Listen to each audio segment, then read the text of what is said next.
President Tinubu approves National Tax Policy Committee to drive implementation of landmark reforms.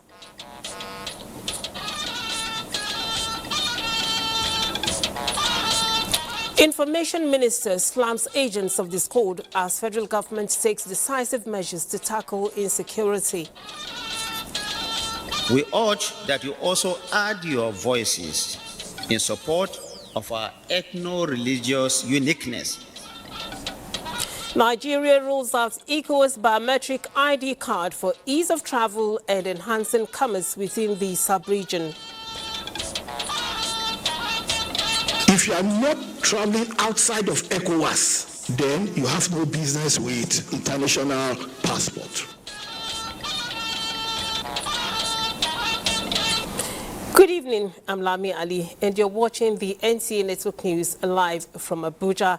With the latest news coming up, Hingino John Adams is at our Lagos end with stories from the Center of Commerce. In sports, Bade Adeleye brings you highlights from the sports dashboards. Bade, what's new in the world of sports? Well, Nigeria's representatives, Rivers United, are finding life difficult in the CAF Champions League. It's now 2 losses in 2 games for them. We shall equally bring the latest from the business world. Join us for live stream on our website, nta.ng/live. NTA is also on other social media platforms. Our other handles are displayed on your screen. Thank you for joining us. We begin with tax matters as President Bola Tinubu approves the establishment of the National Tax Policy Implementation Committee to oversee the coordinated rollout of the administration's new tax reforms. Here is the report. Committee, which Joseph Tegbe chairs, will ensure the implementation of the administration's landmark tax reforms in line with the economic aspirations of the government and the people of Nigeria. Minister of Finance and Coordinating Minister of the Economy, Wale Edun, will oversee the committee's work. The committee will undertake extensive consultations across the public and private sectors to ensure broad-based input into the implementation process. Its chairman, Tegbe, is a fellow of both the Institute of Chartered Accountants of Nigeria, FCA, and the Chartered Institute of Taxation of Nigeria, FCIT. Mrs. Soyade Okoli, Special Advisor to the President on Finance and Economy, will serve as the committee's secretary, while members also include Ismail Ahmed, Ruqayya El-Rufai, and others. In establishing the committee, President Tinubu emphasized that effective implementation of the Tax Act is central to the nation's economic transformation agenda and critical to strengthening public finance management while safeguarding the legitimate expectations of investors and the productive sectors. A statement by the Presidential Advisor on Information and Strategy, Bayo Ononuga, indicates that the committee comprises experts drawn from tax administration, finance, law, the private sector and civil society, ensuring a balanced and inclusive approach to policy execution. The federal government has expressed concern about the prolonged defense narratives about Nigeria's security situation, particularly those promoting an agenda capable of causing disunity among Nigerians. As the 25th anniversary of Action Aid, the Minister of Information and National Orientation, Mohammed Idris, affirmed that security remains a priority in the agenda of the federal government. Salihu Abdullahi Gwanara reports. Action Aid Nigeria, operating under the umbrella of Action Aid International, a non-governmental organization that provides support to vulnerable communities, building their resilience in the face of disasters and supporting their access to essential services. Since 1999, Nigeria and her citizens have benefited from this gesture. Let us reaffirm what has sustained us through these decades. Our humility to listen before we act, and our solidarity with the poor and excluded, which will always be the only bias that we declare. Supporting the government in all spheres of human endeavor. You have been doing fantastically well. Congrats for what you've been able to achieve, but most importantly, your job has just begun. The government spokesman, who is also the chairman of the occasion, acknowledged the organization's 25 years journey in Nigeria as impactful. We urge that you also add your voices in support of our ethno-religious uniqueness and let your scientific insight into the Nigerian situation take a positive lead in your appraisals.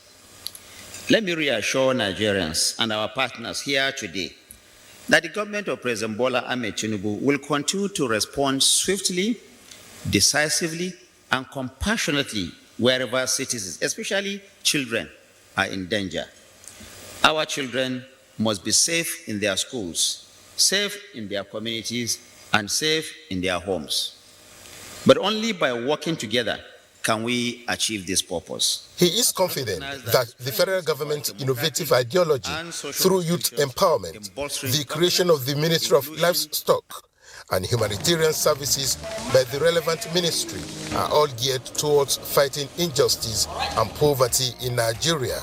In Abuja, Salihu Abdullahi Gwanara, NTA. In other news, Nigeria has officially rolled out the ECOWAS Biometric Identity Card, a digital travel document that allows Nigerians to move across West Africa without an international passport. Victor Azu reports that beyond convenience, the new system is designed to strengthen security and support small businesses that trade across borders. At Abuja's e-gates, the sequence is familiar. A scan, a march, and access. It is crisp and efficient.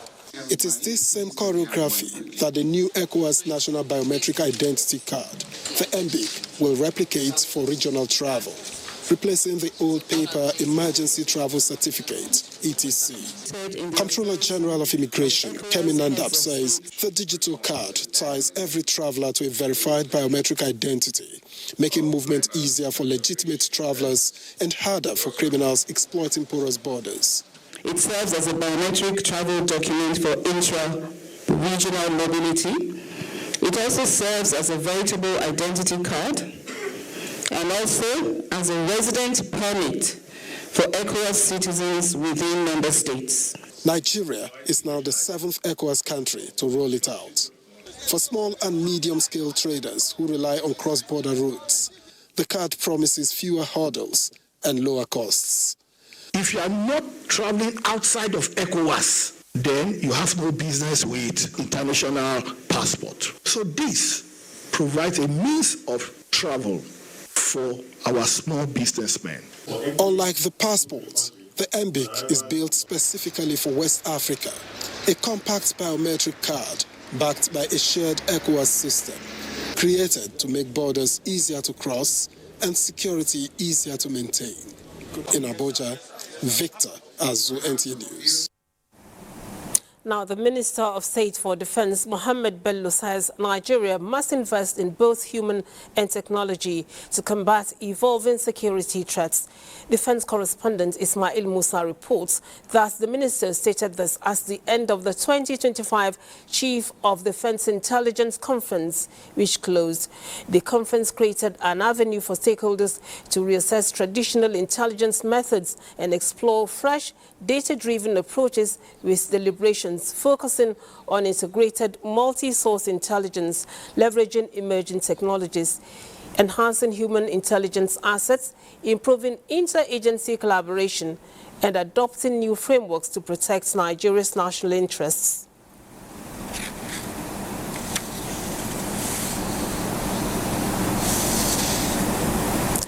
Now, arrangements are in top gear for the Nigerian International Air Show to be hosted in Abuja from 2nd to 4th December 2025. Minister of Aviation and Aerospace Development Festus Keyamo, while inspecting facilities ahead of the exercise, assured Nigerians of a successful event. Aliu Kabir reports. The Nigerian International Air Show, the Minister of Aviation and Aerospace Development says all necessary airport facilities have been fully upgraded. The improvements, covering safety systems, passenger handling and airside operations, are intended to meet international expectations for an event of this scale. For us, this is the first time in the history of Nigeria we're doing an international air show. And we are expecting foreign visitors, foreign airlines, foreign investors to come and see what we have to offer. So it is just a platform for Nigeria to showcase itself. The minister, during an inspection tour, described the air show as a historic milestone, noting that it is being organized entirely through a public-private partnership. What we have done is to put our logo on it. We have put our franchise on it as federal government. We have made our infrastructure available, our runways, our everything. And then the private people are coming in to invest. Security agencies are also said to be on high alert with measures in place to ensure a smooth and hassle-free experience for participants. The minister cautioned that certain aircraft displays may require temporary restrictions to normal flight movement during the event. In Abuja, Aliu Kabir, NTA News.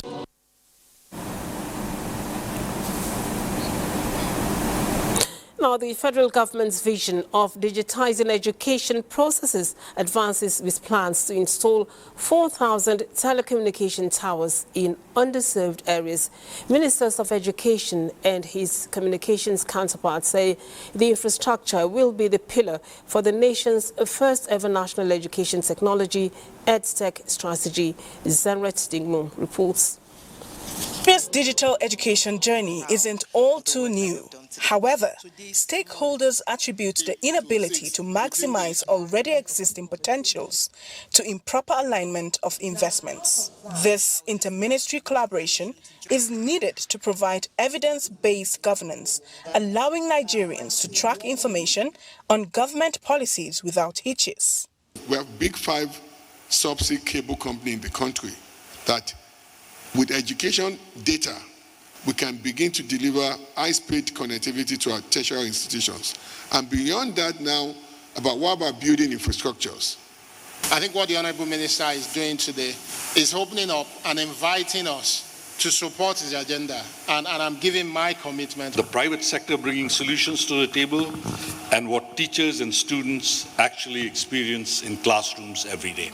With this, issues of geographical remoteness that places many learners at a disadvantage will become history, as fragments of data will be coordinated into the EdTech ecosystem. The midterm workshop is meant to validate the draft framework, confirm strategical priorities.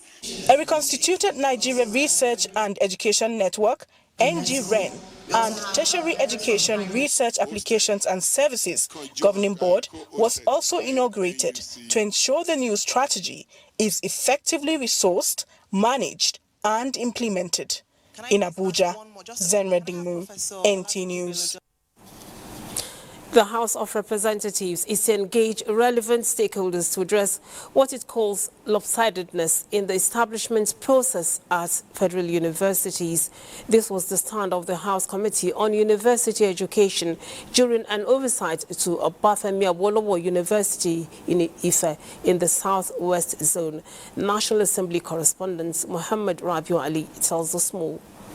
The interface between the committee and management of the Obafemi Awolowo University provides a headway to correct mistakes based on the submission by the university. All these errors pointed out, particularly the errors that we also noted, even while you were trying to read out some of these pages, we will try to correct them.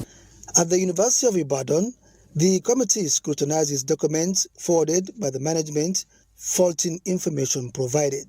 So we are not here to harass anybody. We are here just to do our job. Academic expenses.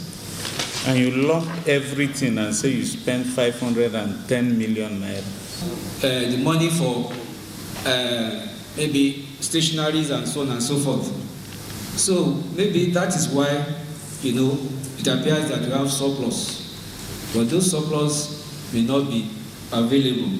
Infractions in nominal roll and inconsistencies in internally generated revenue were raised during an interaction with the management of the Federal University of Health Sciences, Ilaurogun, Osun State. By advertising, it will give you more professionals that you deserve to have at the, most especially the institutions that are health-related institutions. Anybody outside Southwest region who attended that interview, there was none of them who did not have their appointment.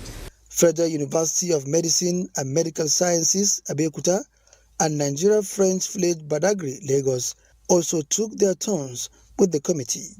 The committee is expected to visit universities in the northern region in coming weeks. Muhammad Rabiu Ali, NTA News.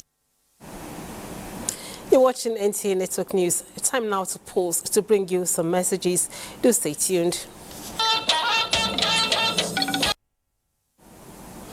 You're welcome back. Jigawa State Governor Umar Namadi has embarked on a night-time inspection of key development projects across Dutse metropolis, reaffirming his administration's commitment to driving a knowledge-based and skills-driven economy for the state. Muhammad Musa Askira tells us how. Will be a feeder to Dangote Group, will be a feeder to all the oil companies, the shells and all others. From the engineering center where hospital and educational facilities are being fabricated to the global standards to the expansive multi-purpose skills acquisition center designed to equip Nigerian youth with skills needed for self-reliance, Governor Umar Namadi assessed progress and readiness for commissioning. Also inspected were newly completed township roads networks that not only improve connectivity across Dutse metropolis but also add to the city's aesthetic appeal. The governor expressed satisfaction with the quality of work, noting that the multi-billion naira projects reflect his administration's commitments to enhancing public welfare and boosting economic opportunities. These centers are meant for the whole Nigerians. We are being motivated by the action of our president. The Renew Hope agenda has in its cornerstone youth empowerment and employment. And we feel, as disciples of the president, we should be able to follow his footsteps. And this is what Jigawa State people want. These strategic projects, now completed and awaiting inauguration, are expected to transform the physical outlook of the state capital and stimulate broader economic growth across Jigawa State. In Dutse, Muhammad Musa Askira, NTA News. Now, the Federal Ministry of Defense, the Defense Industries Corporation of Nigeria, DICON, and global events organizer DMG Events have officially announced the launch of the Africa International Defense Exhibition, AFRIDEX, scheduled for 26th to 29th October 2026 in Lagos. At a press briefing in Abuja, the Minister of State for Defense, Dr. Bello Matole, says the event will not only help address security challenge across the African continent, but will also boost Nigeria's economy. Jonathan Omajali reports. The exhibition will showcase advanced defense technologies from Africa and around the world, promote defense industrialization and local production, and create a marketplace for procurement, innovation, collaboration, and training. This exhibition provides a vital platform for continental synergy, a relying point for cooperation among African nations to share best practice, foster joint research, and collectively strengthen regional security framework. The event will feature live demonstrations, technology showcases, strategic dialogue sessions, and high-level engagements focusing on critical areas such as defense manufacturing, precision engineering, advanced weapon systems, armored vehicle platforms, and unmanned system technologies, amongst others. So we are looking forward to deliver a global event, not only for Nigeria, but for the rest of the African continent here in 2026. Africa's security environment continues to evolve, with cross-border threats that surpass the capacity of individual nations. The event holds the key to unlocking timely military cooperation. In Abuja, Jonathan Omajali, NTA News. Minister of State for Defense Mohammed Bello says Nigeria must invest in both human and technology to combat evolving security threats. Defense correspondent Ismail Musa reports that the minister stated this at the end of the 2025 Chief of Defense Intelligence Conference. The conference created an avenue for stakeholders to reassess traditional intelligence methods and explore fresh data-driven approaches, with deliberations focusing on integrating multi-source intelligence, leveraging emerging technologies, enhancing human intelligence assets, improving interagency collaboration, and adopting new frameworks to protect Nigeria's national interests. The Defense Intelligence Agency reaffirmed that intelligence remains central to national defense. Aging and cyber capabilities have greatly enhanced our ability to anticipate and respond to threats. However, technology alone is not sufficient. The experience, judgment, and dedication of our intelligence personnel remain essential. The future of intelligence work in Nigeria and across the sub-region depends on our ability to integrate multiple data sources, apply advanced analytics, and foster collaboration across the defense and civilian security architecture.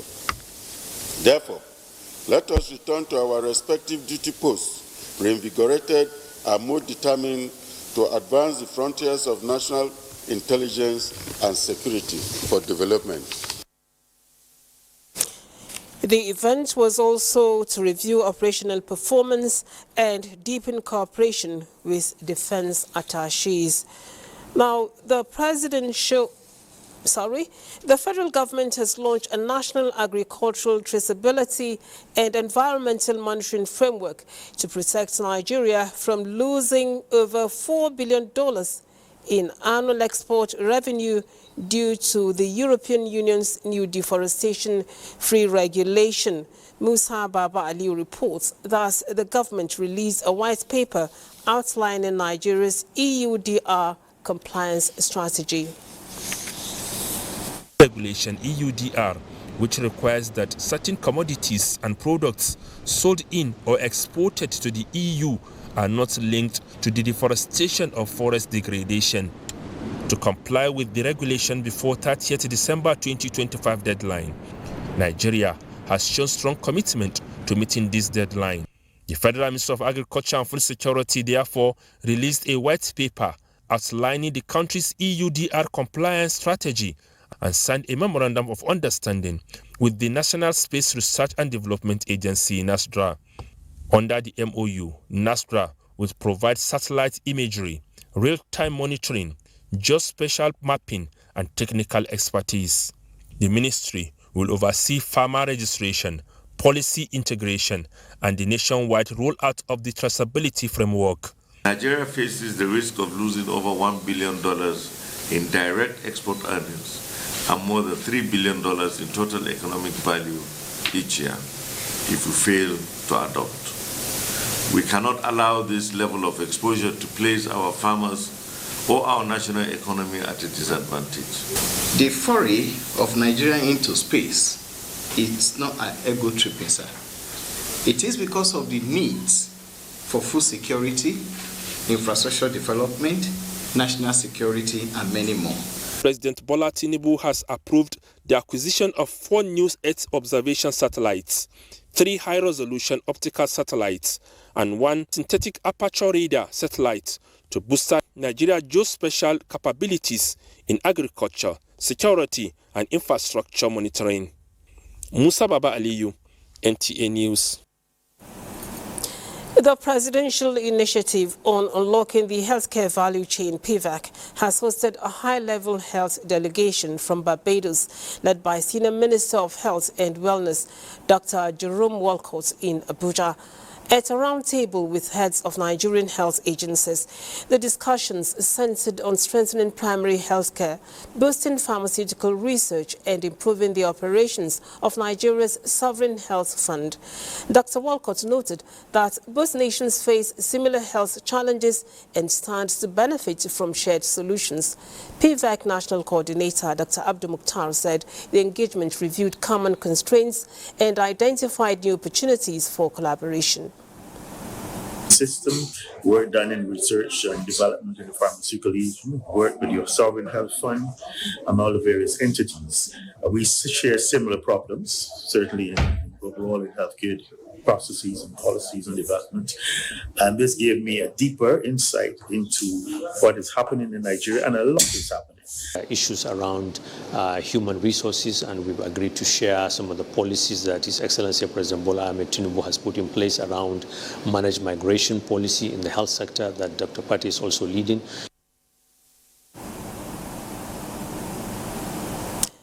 Still on collaborations, in a significant move to bolster national security and accountability, the Nigerian Air Force is actively expanding its partnerships with key government agencies. Defense correspondent Olajide Bello reports that this new push for interagency cooperation is a direct initiative from the Chief of the Air Staff, Air Marshal Sunday Aneke, aimed to strengthen civil-military relations and ensure its operations are conducted with the utmost professionalism and respect for human rights. Olajide Bello reports. The Chief of Civil Military Relations, Air Vice Marshal Edward Gapquet, led the outreach, beginning with a visit to the National Human Rights Commission. There, the Executive Secretary, Dr. Tony Ojukwu, commended the NAF for its groundbreaking work on a civilian harm mitigation and response action plan. One major concern all over the world is that let us not, in the process of fighting terrorism or insurgency, forget human rights. Because the tendency is always there. Joint initiatives to promote understanding and trust between Nigerian Air Force and civilians while fostering positive relationships and then seeking for advice on how the Nigerian Air Force can develop other policies and procedures that will ensure that we can comply to human rights standards. The engagement extended to the National Agency for the Prohibition of Trafficking in Persons and the Department of Public Prosecution to reinforce the necessity of collaboration to tackle shared challenges, including human trafficking and human rights abuses.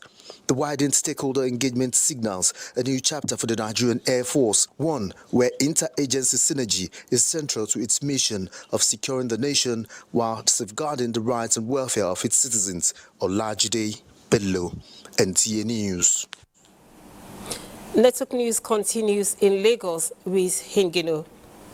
Hello, Hengino.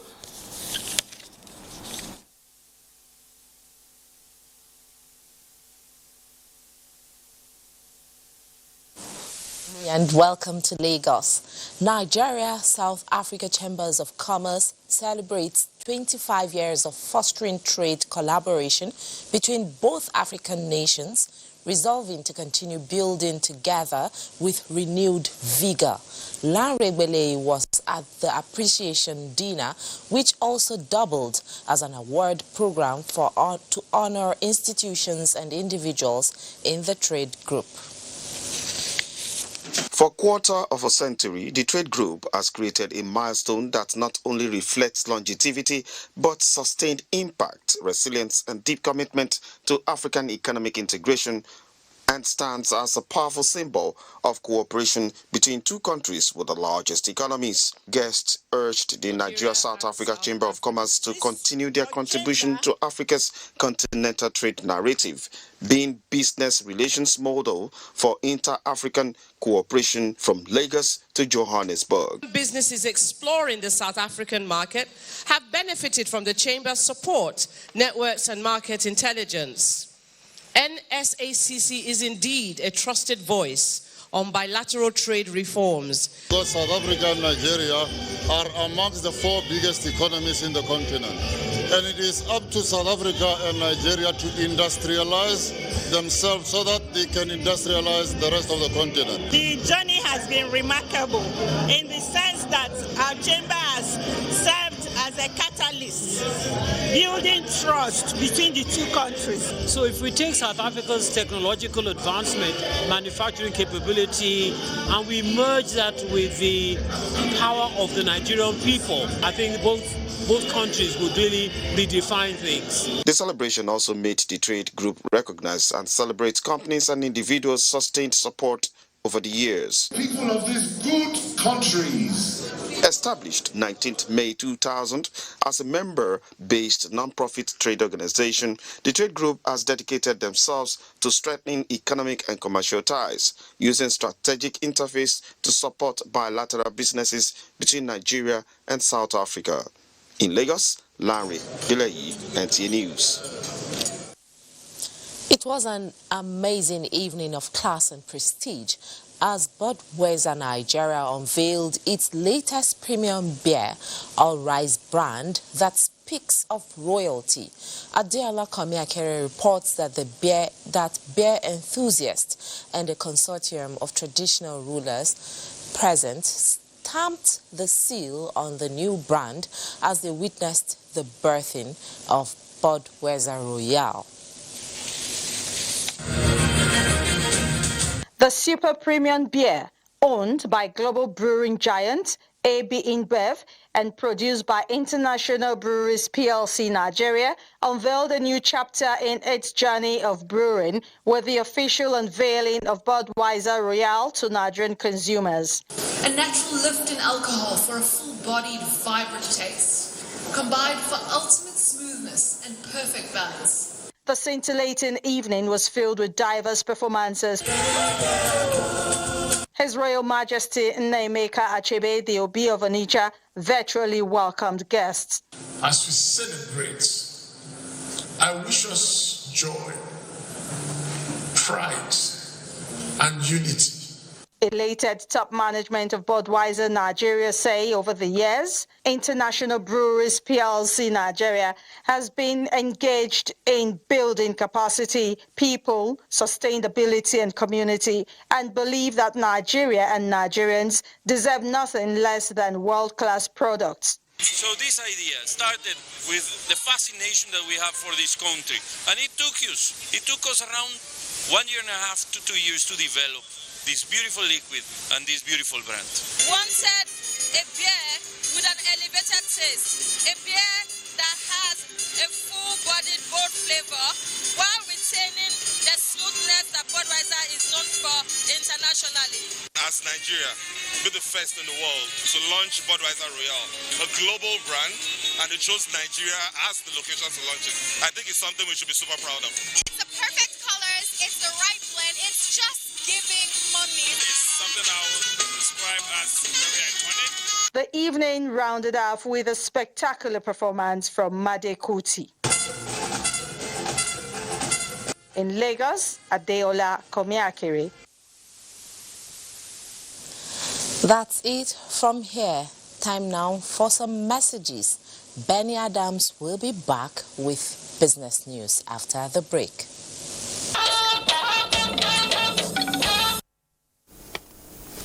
Good to know you're here. It's time to talk business. Now, the Arab Bank for Economic Development in Africa, the International Islamic Trade Finance Corporation, and the Afri-Exim Bank have agreed to pull in resources from the Gulf countries to upscale production in Africa for exports to other parts of the world.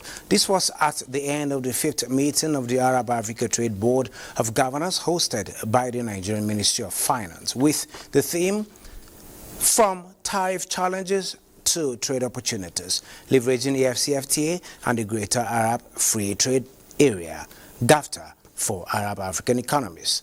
The 11-member Arab Africa Trade Coalition agreed to facilitate trade through the capital injection, capacity building, and exploring new markets across Africa, Arab, and Europe.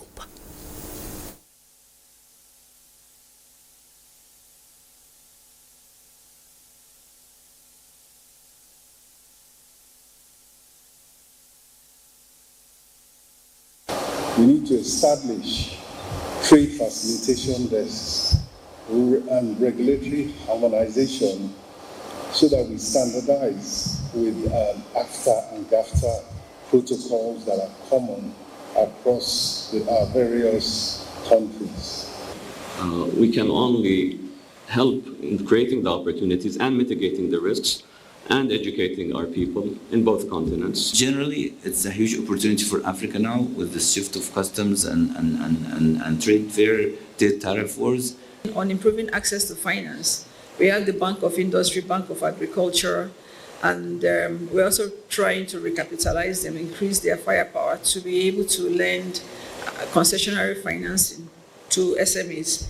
An investor can go anywhere in the country and reposition yourself and produce. You will have the road network that links you to the ports. It's the biggest in Badia history. We allocated 18.3 billion for the next 5 years. And the most allocated funds goes to trade. Tunisia can facilitate trade and investment between these different regions, acting as a gateway between markets. We made great strides, in particular in the areas of the free movement of people and goods, infrastructural development, addressing food security, accelerating industrialization, but also promoting gender equality and economic empowerment. At the end, they all commit to ensuring the Africa-Arab economic integration succeeds. Now, a quick look at the market. At this time, the Nigerian equities market continued its bullish trend for the second consecutive session, driven by positive investor sentiment. The all-share index closed at 143,442.32 basis points, reflecting a modest gain of 0.14%. The South African market capitalization increased by 178.92 billion to close at 91.23 trillion. The Tunisia stock market ended the trading day with positive movement. Overall, the major markets in Nigeria, South Africa, and Tunisia all recorded gains today, indicating broadly positive sentiment across these African markets. That is it on business at this time. It's all green. Thank you, Benny. Now, President Bola Ahmed Tinubu felicitates with Chief Ulisa Metu as the former spokesman of the People's Democratic Party marks his 60th birthday. Metu, a lawyer and businessman, served as the PDP's National Publicity Secretary between 2012 and 2016.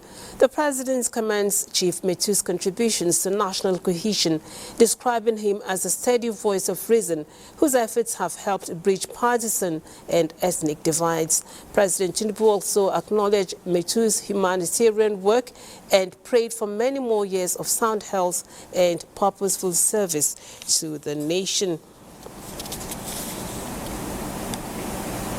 Also, President Bola Ahmed Tinubu congratulates Oba Yusuf Adebori Adile, the Olubaka of Okakoko in Ondo State, on the upcoming Ihare Festival, which also coincides with the monarch's birthday.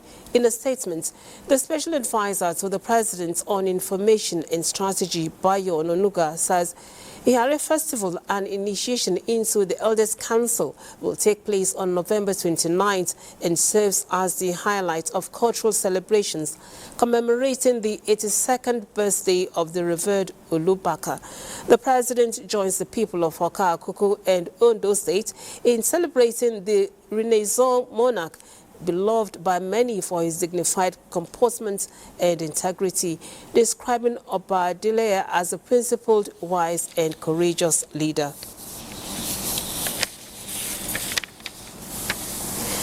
We take a break for some messages. Do stay tuned.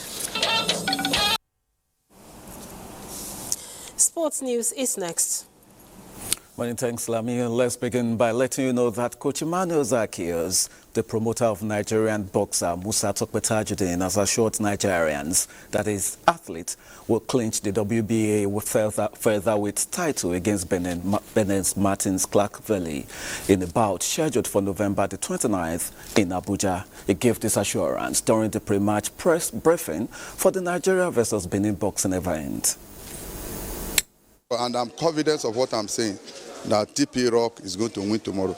Yeah, I've trained for it, I prepare for it, I have the plan, I have the game plan, so I'm going to win. I get confident because I train hard with my bosser. Yeah, I know his level, so he never fight my boy, so tomorrow we will show ourselves to him. Well, that's the much you can take on sports tonight. Let's return to Lami. Thank you, Buddy. Now, the remains of the renowned Islamic scholar Sheikh Tahir Usman Bauchi has been laid to rest in Bauchi in accordance with Islamic rites. Zainab Abola reports that Vice President Kashim Shettima was among thousands of Muslim faithful who attended the funeral prayer. Late Sheikh Dahiru Usman Bauchi died on Thursday, 27 November 2025 at Special Operations Command of the Nigerian Air Force, Bauchi Hospital, after a protracted illness. He is survived by 4 wives and 80 children and many grandchildren. The funeral prayer was led by Sheikh Sharif Ibrahim Sali.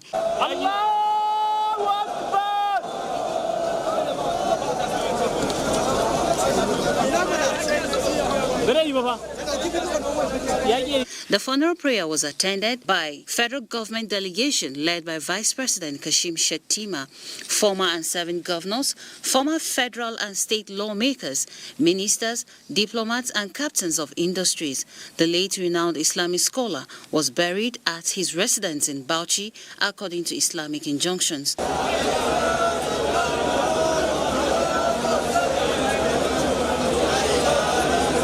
In Bauchi, Zainab Abola, NTA News.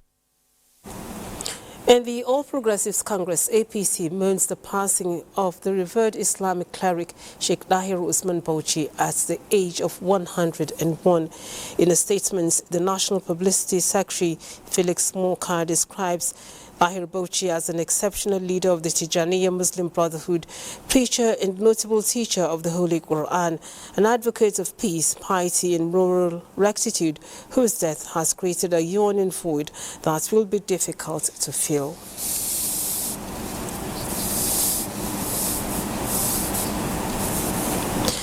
Now, as countries across the world adopt varying forms of affirmative measures to improve the quality of governance, Nigeria must do a similar path of progressive ideology by promoting inclusiveness, especially reforms that support women's participation. Nigeria's First Lady Oluremi Tinubu gave this submission at a dinner she hosted this night for serving and past members of the National Assembly at the banquet hall of the presidential villa. That report will come to you in subsequent bulletin.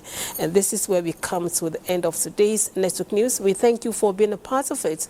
Do have a beautiful weekend. I am Lami Ali.